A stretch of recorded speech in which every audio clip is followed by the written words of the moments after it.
ఇవాళ జగిత్యాల జిల్లాకు వచ్చాము. జగిత్యాల నియోజకవర్గంలో హబ్సీపూర్ గ్రామంలో బీఆర్ఎస్ పార్టీ సర్పంచ్ గారు మారు రాజేశ్వర్ రెడ్డి గారిని అక్రమంగా తనకు సంబంధం లేనటువంటి కేసులో ఇరికించి కక్షపూరితంగా ఇక్కడ స్థానిక కాంగ్రెస్ పార్టీ ఎమ్మెల్సీ గారు జీవన్ రెడ్డి గారు మరి అధికార బదిలీ జరిగినటువంటి వెనువెంటనే కక్షపూరితంగా కేసు పెట్టి వారిని అరెస్ట్ చేసి జైల్లో ఉంచడం జరిగింది.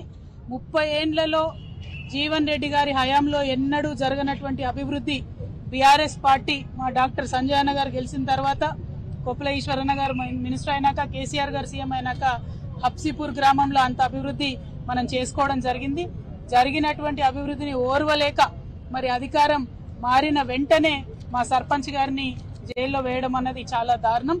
కక్షపూరితంగా ఇట్లా జీవన్ రెడ్డి గారు మా కార్యకర్తల పైన కేసులు పెట్టడాన్ని మేము చూస్తూ ఊరుకోం. చట్టపరంగా ఎదుర్కొంటాం, వీధులలో ఎదుర్కొంటాం, అన్ని రకాలుగా కూడా ఎదుర్కొంటాం. ప్రజలకు రాజకీయంగా మీరు చేస్తున్నటువంటి అంశాలన్నింటినీ కూడా ఎప్పటికప్పుడు వివరించి చెప్తామని కూడా ఈ సందర్భంగా తెలియజేస్తా ఉన్నాను.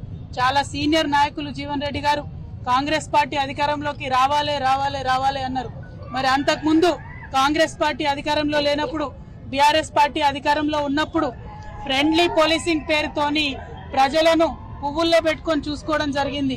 ఏ పార్టీ కార్యకర్తలైనా వారి మీద రాజకీయ పరంగా మేము పోరాటం చేసినాం తప్పితే చట్టాన్ని వాడుకొని, పోలీసులను వాడుకొని ఇట్లా ఎప్పుడు కక్ష తీర్చుకోలేదు.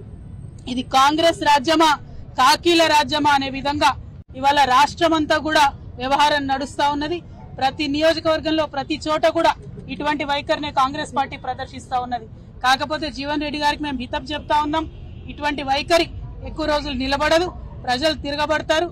ఇప్పుడు మీరు వాగ్దానం చేసినటువంటి అమలు చేసేటటువంటి ప్రయత్నం చేయండి.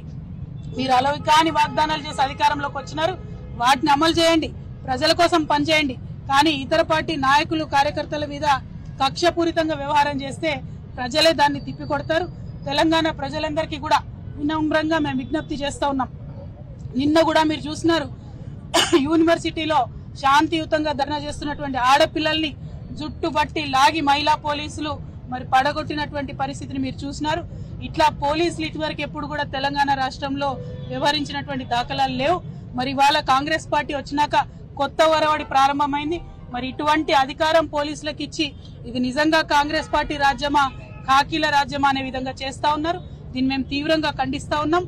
బీఆర్ఎస్ పార్టీ నాయకులు, కార్యకర్తలందరూ కూడా ధైర్యంగా ఉందాం. మనం ఉద్యమాలు చేసి పోరాటాలు చేసి వచ్చినటువంటి వాళ్ళం. ఇదే కాకీల మీద, ఇదే కాంగ్రెస్ పార్టీ మీద ఉద్యమాలు చేసి తెలంగాణ రాష్ట్రం తెచ్చుకున్న వాళ్ళం కాబట్టి మనం అదే స్ఫూర్తితో ముందుకు వెళ్దాం. అల్టిమేట్ గా మనకు కావాల్సింది తెలంగాణ ప్రజలు బాగుండాలి.